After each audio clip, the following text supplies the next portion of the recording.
Hello traders, welcome to YouTube channel. तो friends, आज की इस वीडियो में आपको बताऊंगा आज की बैंक निफ्टी ट्रेड का लॉजिक कि किस बेस पे मैंने एंट्री ली, किस बेस पे मैंने एग्जिट ली। ठीक है, वो सब आज की वीडियो में हम डिस्कस करेंगे, तो वीडियो पूरी एंड तक देखना। तो सबसे पहले तो वैसे जो इंडिया विक्स था वो आप लोग देख सकते हो आजकल तो नॉर्मल हो गया, 25 से ऊपर ही जो है रहता है इंडिया विक्स। 20 से ऊपर ही है मतलब, और 20 से ऊपर इंडिया विक्स होना थोड़ा सा ठीक नहीं है। ठीक है, एक ट्रेडर के लिए तो ये इस चीज़ का भी हमें ध्यान रखना था पहली चीज़। और मार्केट को जो सेंटिमेंट्स थे वो ऑलरेडी नेगेटिव थे ही। ठीक है, तो इंडिया विक्स भी आप देखोगे तो ये इंडिया विक्स है गाइस। ठीक है, ये 15 मिनट के टाइम फ्रेम पे मैंने इंडिया विक्स लगाए हुए हैं। तो आप लोग देख सकते हो 25 30 25 30 29 30 20 से ऊपर ही है मतलब। तो ये चीज़ आपको एक रिमाइंड करवाने वाली बात थी। अब चलते सीधा अपनी बैंक ट्रेड की तरफ जहाँ पे मैंने ट्रेड ली। तो गाइस ये मैं यूज़ कर रहा हूँ 15 मिनट का टाइम फ्रेम, 50 मिनट का टाइम फ्रेम में हम इसको एनालाइज करने वाले हैं। तो सबसे पहले तो हमें छोटा सा हमें गैप डाउन देखने को मिलता है। ठीक है, थोड़ा बहुत हमें गैप डाउन देखने को मिलता है। और अब गैप डाउन था तो इसका मतलब मार्केट के सेंटिमेंट्स जो थे वो नेगेटिव ही थे। तो अगर उसे अपने ट्रेंड में जाना है, मतलब मार्केट डाउन जो इसका डाउन ट्रेंड है वो अगर इसे कंटिन्यू करना है तो उसके लिए हमें चाहिए रिट्रेसमेंट, जो कि मैंने पिछली वीडियो में भी बताया था। ठीक है, तो मार्केट यहाँ पे क्या करती है, रेंज फॉर्मेशन करती है। फर्स्ट 50 मिनट की कैंडल देखोगे ना उसका हाई टूट पाता है ना उसका लो टूट पाता है। ठीक है, और ये एक रेंज में काम करने लग जाती है। इसमें दो रेंज बनी थी, बैंक निफ्टी में दो रेंज बनी थी, एक पहली रेंज एक दूसरी रेंज। दो रेंज ट्रेडिंग सेटअप बने थे। पहली रेंज में मैं एंट्री नहीं ले पाया था, और क्योंकि वो मेरे सेटअप से थोड़ी बहुत एक्यूरेसी उसमें थोड़ी सी कम थी। ठीक है, पर जो मैं दूसरी ट्रेड ली थी उसमें एक्यूरेसी मेरी काफ़ी ज़्यादा थी, और दोनों ही रेंज ट्रेडिंग सेटअप थे, आप दोनों ले सकते थे। बस मेरा जो है पहला वाला सिस्टम नहीं बैठ रहा था पहले वाले में, और दूसरे वाले में सारी चीज़ कन्फर्म्ड हो गई थी, इसलिए मैंने दूसरे वाले में अपनी ट्रेड एंटर कर दी थी।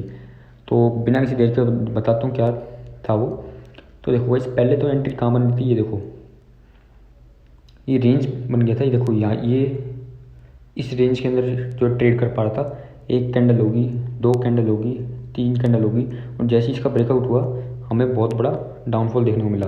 लगभग कितने पॉइंट्स का, यहाँ से भी अगर आप देखोगे तो 300 पॉइंट्स के आसपास हमें डाउनफॉल देखने को मिला सिर्फ इस रेंज ब्रेकआउट का।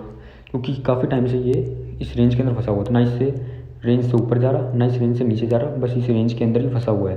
तो यहाँ पर मैं अपनी ट्रेड ले सकता था, पर यहाँ पर मैं ट्रेड इसलिए नहीं ली क्योंकि इस रेंज के अंदर जो कैंडल्स थी ना, 15 मिनट की जो कैंडल्स थी इस रेंज के अंदर वो बहुत कम थी। बहुत कम मतलब एक कैंडल, दो कैंडल, तीन कैंडल, बस तीन कैंडल्स ही थी इस रेंज के अंदर।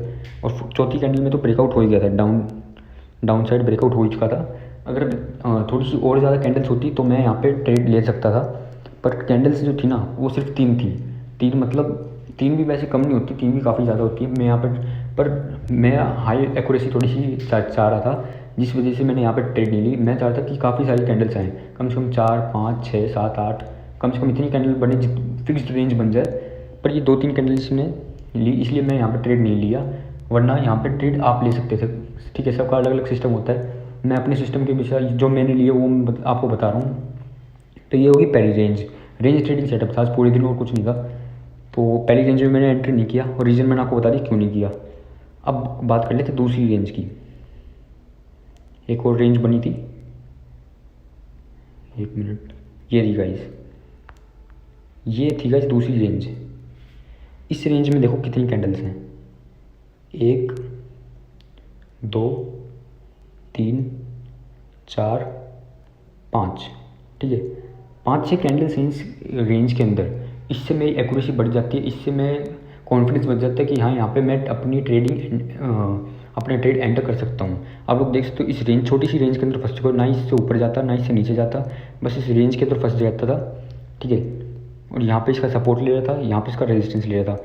ये फाइट चल रही थी बुल्स एंड बियर्स के बीच में। यहाँ पे बुल्स एक्टिवेटेड हो जाते हैं, कभी कभी बियर्स एक्टिवेट हो जाते हैं, तो दोनों के बीच में फाइट चल रही थी। और जो भी फाइट जीतेगा तो दूसरे वाले का स्टॉप लॉस हिट हो जाएगा। मान लो बुल्स फाइट जीतते हैं तो बियर्स जो भी थे जिन्होंने शॉर्ट सेल किया था, यहाँ पे रेजिस्टेंस मान के जिन्होंने शॉर्ट सेल किया था, उनके लग गए भाई स्टॉप लॉस स्टॉप लॉस लग गए उनको, मतलब स्टॉप लॉस हिट हो गए उनके।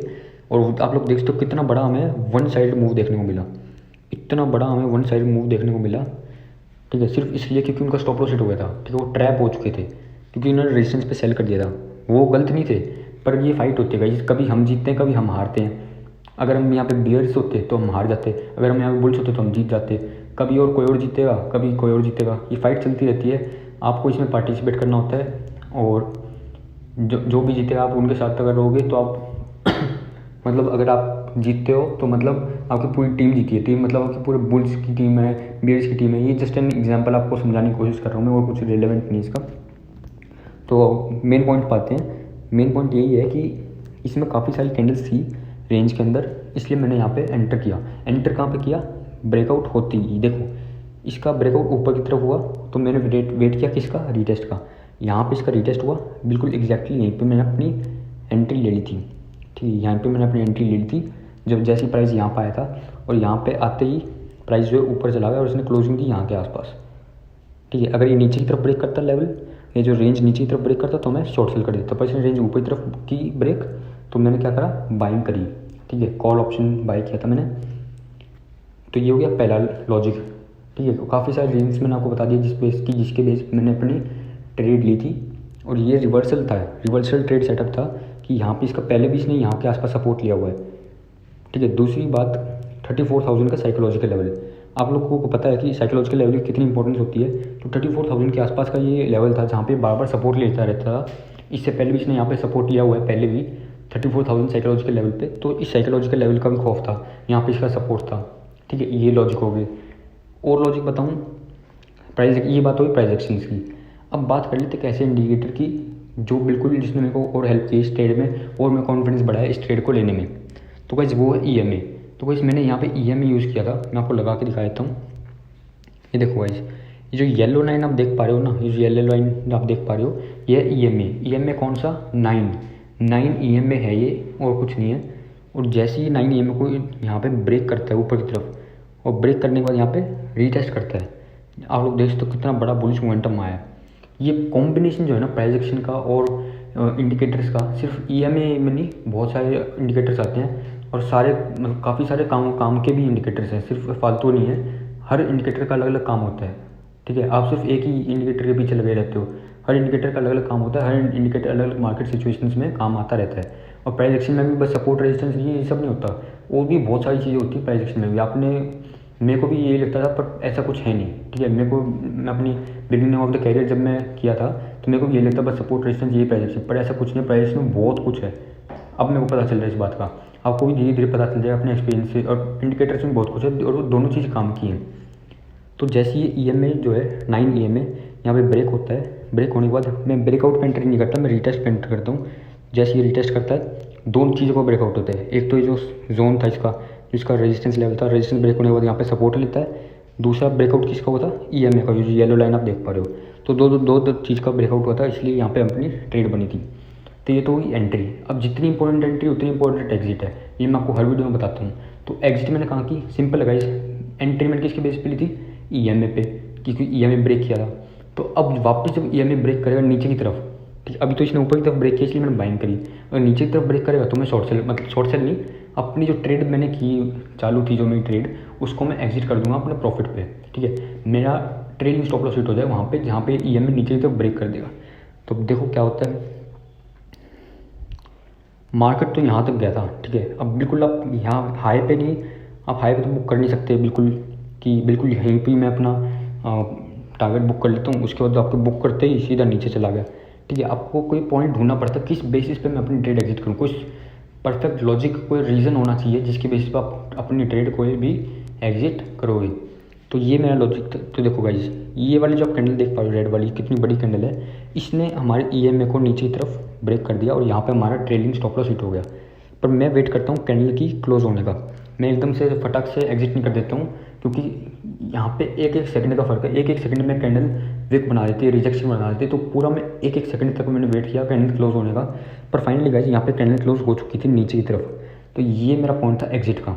ये इसकी क्लोजिंग कहाँ हुई थी? यहाँ पे। ठीक है, जैसे ही कैंडल की क्लोजिंग में मैंने अपनी एग्जिट कर दी, क्योंकि मेरा ट्रेलिंग स्टॉप लॉस हिट हो चुका था, क्योंकि मैंने EMA के बेस पे एंट्री ली थी, और EMA इसने नीचे की तरफ ब्रेक कर दिया, और प्राइस एक्शन यूज़ किया था मैंने। तो यहाँ पे मेरी एग्जिट थी और यहाँ पे मेरी एंट्री थी। तो अगर हम कैलकुलेट करें कितने पॉइंट्स में कैप्चर कर पाया, तो यहाँ से लेके यहाँ तक 457, ठीक है। 400 पॉइंट्स मान लो, ठीक है, राउंड ऑफ फिगर मानते हो तो 400 पॉइंट्स मान लो। वैसे एक्यूरेट अगर मांग रहे तो 457 पॉइंट्स के आसपास अपना टारगेट था आज के दिन, और काफ़ी बढ़िया दिन था। मार्केट मोमेंटम दोनों तरफ दी, ऊपर की तरफ भी मोमेंटम दी, ठीक है। और जैसे ही 1-1:30 बजे के बाद इसने नीचे की तरफ भी मोमेंटम दी थी, ठीक है। दोनों तरफ इसने बढ़िया मोमेंटम दी थी। जो भी जिसने भी आज ट्रेड किया होगा अच्छा ही प्रॉफिट किया होगा, ऐसा मैं उम्मीद करता हूँ। बाकी अगर छोटा मोटा लॉस भी हो गया तो कोई बात नहीं, वो रिकवर हो जाएगा, आप उसकी टेंशन मत लो। ये चलते रहते हैं, लॉस प्रॉफिट तो चलते रहते हैं। बस आपको ओवरऑल प्रॉफिट रहना है at the end of the month या at the end of the year, ठीक है। लॉन्ग टर्म सोचो थोड़ा, 1-2 दिन के प्रॉफिट लॉस से कुछ नहीं होता। एक दिन प्रॉफिट कर लिया तो आप बहुत बड़ा कुछ नहीं किया, और एक दिन लॉस कर लिया तो आपने कुछ खोया भी नहीं है, ठीक है। ये आपकी साइकोलॉजी होनी चाहिए।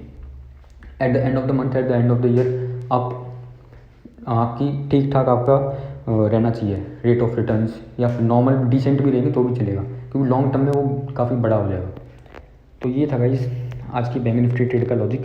सब कुछ मैंने आपके साथ शेयर कर दिया, जो भी मैंने पॉसिबल था, जो मैंने नोटिस किया, जो जहाँ पर मैंने एंट्री ली एग्जैक्टली, जो लॉजिक्स थे सब कुछ मैंने आपको बता दिया। और इंडिया विक्स मैंने वापस बता दिया, 20 से ऊपर ही रहता है इंडिया विक्स आजकल कुछ दिनों से, ठीक है। वही जो आपको पता है किस बेस पर जो रसिया यूक्रेन की जो वॉर जो है उस बेस पे मार्केट थोड़ी सी फॉल कर रहा है। अब देखते हैं फॉल कब तक करेगा, कैसे करेगा। हमें तो कोई दिक्कत नहीं, हम ट्रेडर से हम शॉर्ट सेल कर देंगे, ठीक है। तो बस इतना ही था गाइस। कमेंट सेक्शन में ज़रूर बताना कैसी लगी वीडियो, और सब्सक्राइब जरूर करते रहना सब्सक्राइब जरूर करते जाना गाइस चैनल को, ठीक है गाइस। इतना ही था आज की वीडियो में, मिलते हैं नेक्स्ट वीडियो में। Till then bye guys, thank you so much.